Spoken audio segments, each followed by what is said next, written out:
बात की सजा दी जा रही है, मुझे बस इतना जवाब जानना है। करता कोई है, भरता कोई है। इतना परेशान कर रहे हैं, हम वीजा इतनी मुश्किलों से लेकर आए। 7 महीने में तो हमारी वीजा ही आई थी, हमें वीजा मिलने में भी बहुत मुश्किल है। बताएं हमारा क्या कसूर है इसमें? जो आते जाते उनका क्या कसूर है? उनके लिए तो कोई चीज निकाले नहीं है। सर देखिए, उसमें तो हमारा कसूर नहीं है ना, उसमें तो हम लोग नहीं है, उसमें तो हमारा कसूर नहीं है। मैं तो कहती हूँ जिसने किया है गलत बहुत हुआ है, जिसने किया उसको सजा दो। हम पब्लिक का क्या कसूर है? हमें क्यों घसीटते हो इन चीजों में? જમ્મુ કાશ્મીરના પહેલગામમાં આતંકી હુમલો થયો અને આ જ હુમલાનો શિકાર 28 જેટલા લોકો બન્યા। પરંતુ જો વાત કરવામાં આવે અત્યારે હાલ જે લોકોને ભારત સરકાર દ્વારા જે નિર્ણય લેવામાં આવ્યો છે કે હવે એ લોકોને ભારત છોડીને પાકિસ્તાન જવું પડશે, એ લોકોના એક બાદ એક નિવેદનો સામે આવી રહ્યા છે। અને ખાસ કરીને રાહુલ ગાંધી જે વ્યક્તિને મળવા પહોંચ્યા હતા તેમનું પણ એક સૌથી મોટું નિવેદન સામે આવ્યું છે। શું છે સમગ્ર વિષય જોઈશું આજના આ વિડીયોમાં। નમસ્કાર, હું હંસિની અને તમે જોઈ રહ્યા છો નિર્ભય ન્યૂઝ।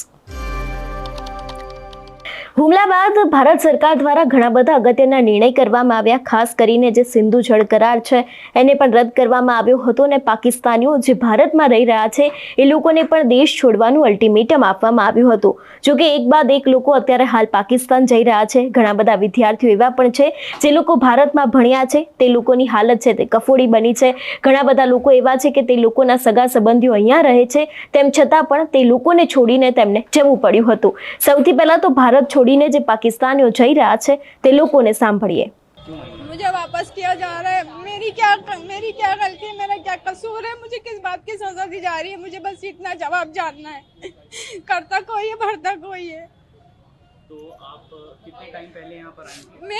मैं सितंबर में आई थी, अक्टूबर में मैंने शादी करी थी इनसे यहाँ पर आकर।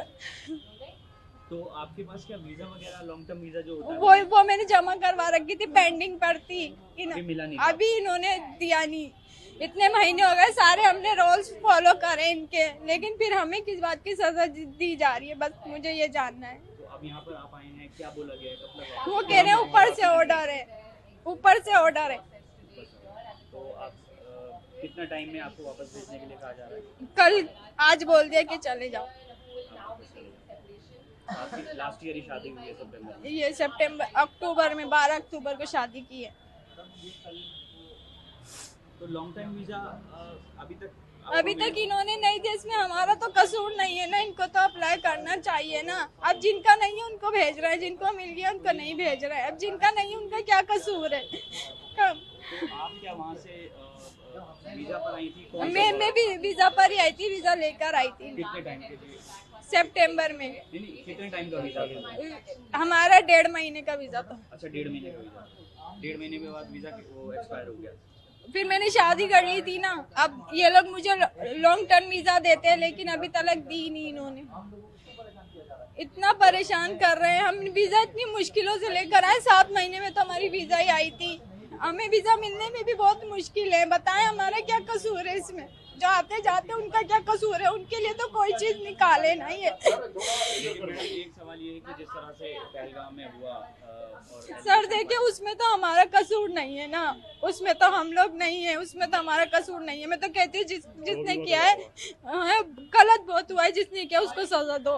हम पब्लिक का क्या कसूर है? हमें क्यों घसीटते हो इन चीजों में? बस मुझे इस बात का करना है जवाब। तो अब आप वापस कैसे जाएंगे? फ्लाइट से जाएंगे या फिर वाघा बॉर्डर से? नहीं, मतलब बस से फिर वाघा बॉर्डर। इंडिया में आके आपने डॉक्यूमेंट्स अभी तक कोई नहीं बनाया आपका? अभी तक कोई नहीं बनाया क्योंकि मैं वेटिंग पर थी, पेंडिंग पर थी। मेरी बातचीत यही हुई कि मैंने अप्लाई करवाया था, LTP करवाया था अपना इनके वीज़ा बढ़वाने के लिए। वो पूरा नहीं हो पाया प्रोसेस जो होना चाहिए था। उन्होंने जब मैं अंदर गया पुलिस में तो उन्होंने बोला कि हमारे हाथ में नहीं है, ये ऊपर से ही ऑर्डर आया, सरकार ने ऑर्डर करा, ये इनको जाना ही पड़ेगा। सर ये तो गलत है ना। देखो, ये मेरी वाइफ है, ठीक है ना, वाइफ है, मेरी बीवी है, प्रेग्नेंट है। बताओ इसका बच्चा वहाँ पे कैसे होगा ये बताओ? और सरकार क्या गारंटी दे रही है कि कब तक आएगी वापसी? है क्या करना है इसका? जो भी हुआ वहाँ पे कश्मीर में, जो भी हुआ बहुत गलत हुआ, उनके परिवारों के साथ बहुत गलत हुआ, मैं मानता हूँ, हमारा भी दिल दुखा हुआ है। लेकिन इसका जो इनका दिल दुख रहा है, इनका क्या? मैं सरकार से ये अपील करना चाहूँगा। अप्लाई आपने किया हुआ था अभी तक मिला नहीं है? देखिए मेरी 12 अक्टूबर को यहाँ पे शादी हुई थी, इनसे करी थी मैंने। फिर उसके बाद 2 महीने के बाद यहाँ पे मेरी वेरिफिकेशन हुई थी घर पे पूरी अच्छे से तसल्ली से सब से। उसके बाद फिर इन्होंने कुछ भी नहीं करा, ना मेरे को LTP दी लॉन्ग वीज़ा बढ़ाने के लिए, ना कुछ दिया। अब 6 महीने के बाद ये वापसी जा रही है एकदम अचानक ही। तो इसमें हमारी क्या गलती है सर, आप ये बताइए हमारी गलती क्या है हमारी? जिसने न करा वो तो उस पर मनुष्य मारा, जिसने करा बहुत मेरे मुंह से गाली निकली, जो भी करा गलत करा। जिन परिवारों के साथ करा हमें भी बहुत दुख है, लेकिन इसमें हमारी क्या गलती है, इनकी क्या गलती है, इन लोगों की क्या गलती है? मुझे यहाँ 40 साल हो गए भैया, 40 साल से मैं यहाँ रह रही हूँ। मेरे बच्चे 3 हैं, तीनों की शादियाँ मैंने की है। पढ़ा इन्होंने इधर ही है, मोदी नगर में पढ़ा है, बाकी दिल्ली से पढ़ के आए हैं। बेटा जिद हो गए, बेटा बाहर है, वो फॉरेन एक्सचेंज भेज रहा है इनको। हमारे हर तरफ से इनको फायदे हैं। तो हमने क्या खता की है कि हमें इतनी सख्त सजा दे रहे हैं? ये मासूम बच्चे सफर में इन्होंने इतना अजाब उठाया कि हमने कुछ नहीं खाया है, हमने कुछ नहीं खाया। क्या होना हमारे हलक से उतरा ही नहीं कुछ। सरकारों से क्या चाहते हैं आप? कहाँ किस सरकार से क्या चाहे, क्या देंगे? ये इस वक्त हमें दरबदर करके इस पुलिस वैन में हमारी बेइज्जती हुई है। ये हम बाइज्जत लोग हैं, हम बाइज्जत शहरी हैं। तो ये क्या कर रहे हैं हिंदुस्तान वाले, क्या कर रहे हैं? ये हम उनके मुल्क जो पहलगाम में अटैक हुआ उसको आप कैसे देखते हैं? हम उसकी मजम्मत करते हैं। हम जो काम अच्छा नहीं होता उसको तो हम कहेंगे अच्छा नहीं है, क्यों नहीं कहेंगे? अगर आप उनको सजा दो, अगर हम एतराज करेंगे तो हम मुजरिम हैं। आप समझते उनकी गलतियां आपको भोगनी पड़ती है? हाँ जी।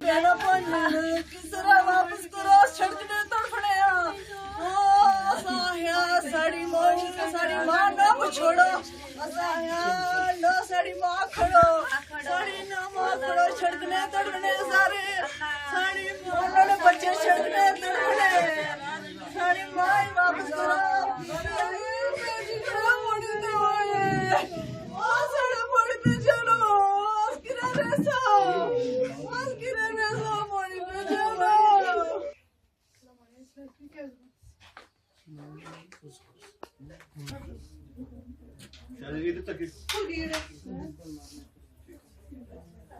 जो ये बाघा बॉर्डर के जरिए जो ये नया कानून निकला, इसके जरिए जो भेजे गए, तो इसमें मेरे वालिद साहब भी थे और बाकी मेरे 3 चाचू और थे और मेरी 5 जो हैं वो मतलब खाला फूफियाँ, यानी कि पूरे ये 9 थे।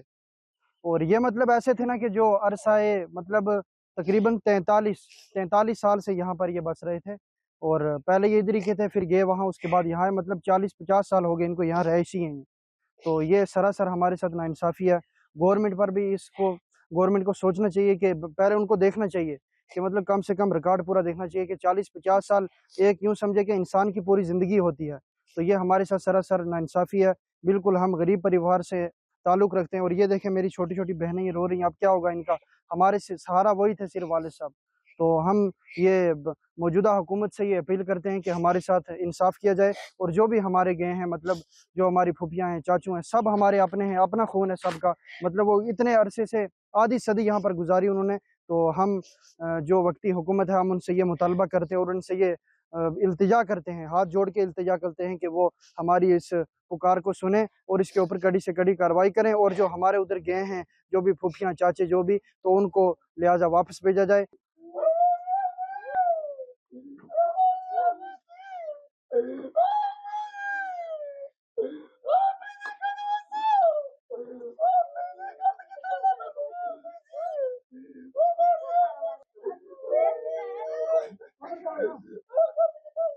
એટલું જ નહીં, રાહુલ ગાંધી જે વ્યક્તિને મળવા પહોંચ્યા હતા તે વ્યક્તિ દ્વારા કયો મોટો ખુલાસો કરવામાં આવ્યો છે તે પણ સાંભળીએ।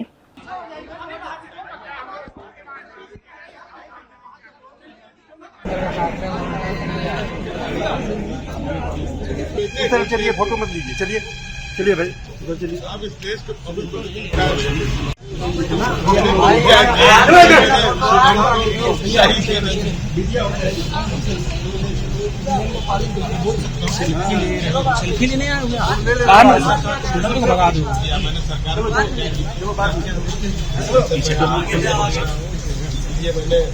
भाई इधर हटाओ, इधर आ जाते हो क्या मतलब है? चलो ऐसे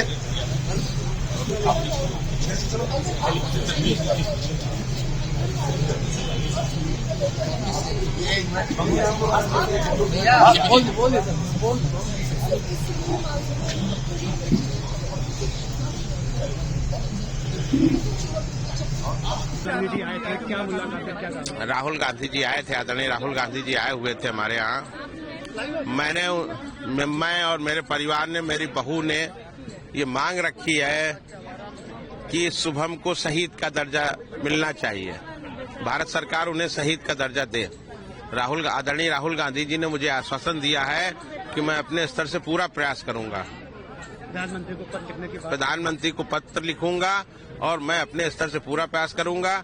उन्होंने आदरणीय प्रियंका जी से भी मेरी बात कराई है और उन्होंने भी मुझे पूरा आश्वासन दिया है कि हम आपका जो मांग है, हमारी एक मांग है हमारे परिवार की और मेरी बहू सान्या की सिर्फ एक मांग है कि वो देश के लिए शहीद हुआ है, देश के लिए लड़ते हुए शहीद हुआ है, अपने धर्म के लिए शहीद हुआ है, राष्ट्र के लिए शहीद हुआ है और आने वाले समय में कोई आतंकी अब किसी बेटे को न गोली मारे। इसके लिए देश की गवर्नमेंट को ऐसा कुछ करना चाहिए, उसको इस तरह का सम्मान देना चाहिए कि वो मिसाल बने। और वो मुझे लगता है कि शहीद का दर्जा जरूर ही मिलना चाहिए। यही मेरी मांग है, सिर्फ और सिर्फ। संसद का सर विशेष सत्र बुलाने के लिए जी हाँ, उन्होंने बताया राहुल गांधी जी ने कितने लोग हुए कि मैंने माननीय प्रधानमंत्री जी को पत्र लिखा है संसद का विशेष सत्र बुलाने के लिए और शायद प्रधानमंत्री जी जैसा निर्णय लेंगे वैसा होगा।